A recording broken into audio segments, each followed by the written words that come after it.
আসসালামু আলাইকুম। গতকাল গিয়েছিলাম মুগদা এবং বান্ধবীকে নিয়ে গেলাম রেস্টুরেন্টে। এই রেস্টুরেন্টের নাম হচ্ছে ডোসা কিং। এটা খুব ছোট একটা রেস্টুরেন্ট। এই যে আপনাদেরকে কত সুন্দর করে হাই বলতেছি।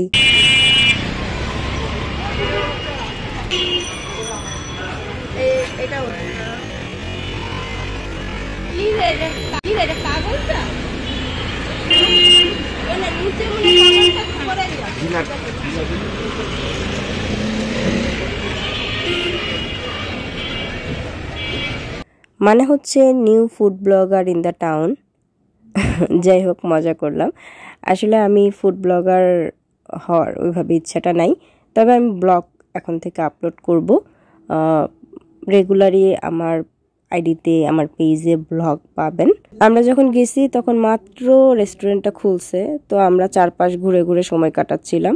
তারপর আমরা ঘুরে ঘুরে একটু ছবি তুললাম, পোস্ট নিলাম, ভিডিও করলাম। এই হচ্ছে ডোসা কিংয়ের মেনু কার্ড। তাদের ফুড প্রাইস আসলে মোটামুটি ঠিকই আছে, এলাকা ভিত্তিক, এলাকা বুঝে যেরকম দাম রাখা দরকার সেরকমই দাম রাখছে সব কিছুর। তো আমরা অর্ডার করলাম একদম গরম গরম ধোয়া ওঠা চিকেন বিবিকিউ ললিপপ। তো আমাদের তিনজনের জন্য এটা মোটামুটি ঠিকঠাকই ছিল, কারণ এরপরে আমরা আবার খাওয়া দাওয়া করব, তাই এখান থেকে একটা মেনুই অর্ডার করেছি। আর টেস্ট মোটামুটি ভালোই ছিল, খারাপ না। এরপর আমরা চলে গেলাম ভাইরাল সেই আরিফ ফুচকা হাউসের 3 টকের ফুচকা খেতে। তো আরিফ ফুচকা হাউসের ফুচকা নিয়ে কিছু বলার নেই, এটার টেস্ট তো সবসময় ভালো, আর কালকেরটাও ভালোই ছিল।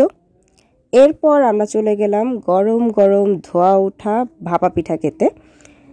আর চাচার বানানো এই ভাপা পিঠা সত্যি এতটা মজা, মানে কালকে খাওয়ার পর আমি তো ফ্যান হয়ে গেছি এবং মনে হচ্ছে যে আমি এরপর রেগুলার খাবো।